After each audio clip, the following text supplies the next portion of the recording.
अगर आप दिल्ली में हैं तो सावधान हो जाइए, आपको अपनी सांसों के लिए लड़ने की जरूरत है, क्योंकि यहां की हवा में अब जिंदगी नहीं, जहर घुल चुका है।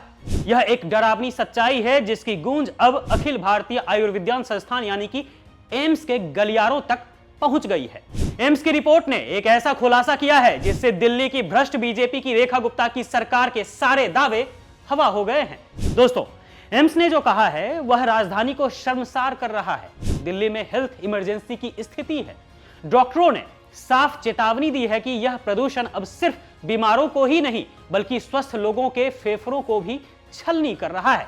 दिल्ली का हर नागरिक एक साइलेंट डिजास्टर में जी रहा है, जहां बच्चे, बुजुर्ग और सामान्य लोग तक खांसी, सांस फूलना और आंखों में जलन से तड़प रहे हैं। लेकिन अफसोस की बात यह है कि जिस संकट पर सरकार को युद्ध स्तर पर काम करना चाहिए था, वहां आज भी झूठ, बहानेबाजी और जुमलों की राजनीति हावी है।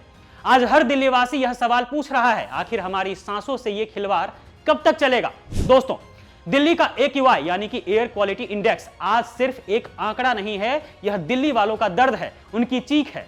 यह आंकड़े बता रहे हैं कि दिल्ली की हवा में जहर इतना घुल चुका है कि किसी भी व्यक्ति के लिए यह जानलेवा हो सकता है। जिसके बाद अब एम्स की ताजा रिपोर्ट ने इस संकट पर आधिकारिक मुहर लगा दी है, जिसने स्पष्ट भी कर दिया है कि यह सामान्य प्रदूषण नहीं बल्कि हेल्थ इमरजेंसी है। स्वस्थ लोगों के भी लगातार बीमार पड़ने की रिपोर्ट आ रही है, जिससे यह साफ है कि संकट की घड़ी अब सर पर आ चुकी है। यह रिपोर्ट उन लोगों के सामने रखी जानी चाहिए जो इसे सिर्फ मौसम का बदलाव या साधारण धुआं बताकर टाल रहे थे।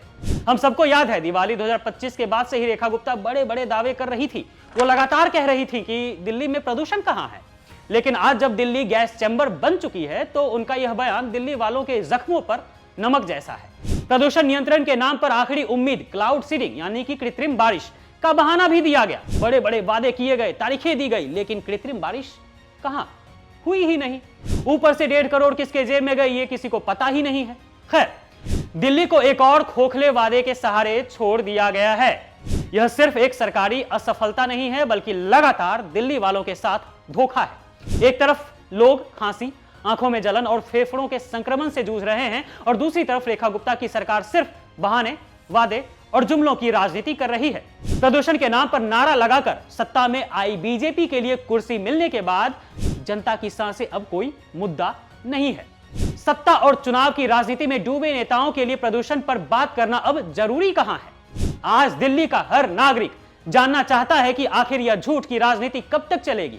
रेखा गुप्ता, क्या आपकी राजनीतिक महत्वाकांक्षा दिल्ली की लाखों सांसों से ज्यादा जरूरी है? और क्या आप एम्स की इस आधिकारिक रिपोर्ट को भी झूठ का नाम देकर टाल देंगी? जवाब चाहिए आपसे दिल्ली की जनता को। रेखा जी।